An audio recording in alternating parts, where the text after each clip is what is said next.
রমজান আলাদা কিছু, রমজান আলাদা কিছু। আমাদের অনেকের জীবনে রমজান আমরা বুঝি না। রমজান মানে অতিরিক্ত বুট মুড়ি পেঁয়াজু আলু চপ, এই না।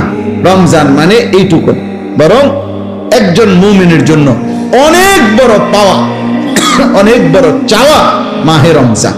এখন 6টি মোটা মোটা নতুন অতিরিক্ত ইবাদত, সেটা কি?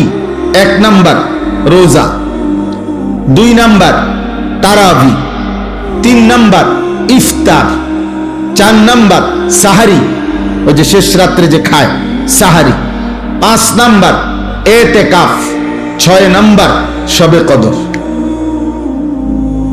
কয়টা হলো? 6টা। এই 6টা বিষয় নতুন অ্যাড হয় রমজান মাস। রোজা, তারাবি, ইফতার, সাহারি, এতেকাফ, শবে কদর। 6টা হয়েছে।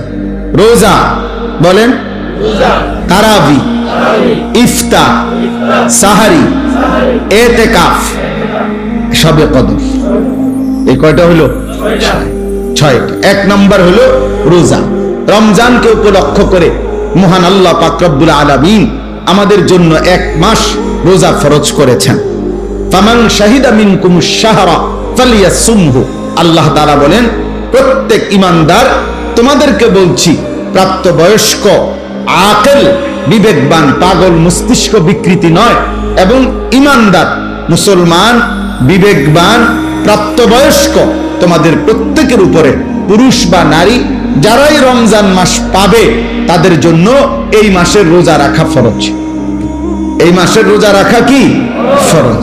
কেউ যদি প্রচন্ড অসুস্থ হয়, কেউ যদি লম্বা পথের মুসাফির হয়, কেউ যদি অতিশয় বৃদ্ধ হয়, ইত্যাদি বিভিন্ন পরিস্থিতিতে আলাদা আলাদা হুকুম। মাসিক ঋতুস্রাব হয়, বাচ্চা জন্মগ্রহণ করে, এরপরে পেটে বাচ্চা আছে, গর্ভবতী নারী, অথবা বাচ্চাকে দুধ পান করা, ইত্যাদি ইত্যাদি আলাদা আলাদা যেদি যা আছে সেটা ওলামায়ে কেরাম থেকে জেনে নেওয়া দায়িত্ব, যে আমার এই সমস্ত প্রতিকূল ভিন্ন কোনো পরিস্থিতিতে রোজার হুকুম কি, তো সেটা উনি জেনে নেবেন। ওগুলোর জন্য আলাদা আলাদা কোরআন এবং সুন্নাহর মধ্যে ওলামায়ে কেরামের নিকটে বিস্তারিত মাসআলা বর্ণনা আছে। তাহলে মূল বিষয় হলো, প্রত্যেক প্রাপ্তবয়স্ক মুসলমান বিবেকবানের উপরে রমজান মাস এসে পৌঁছলে, মানে হায়াত পাইলে, রোজা রাখা কি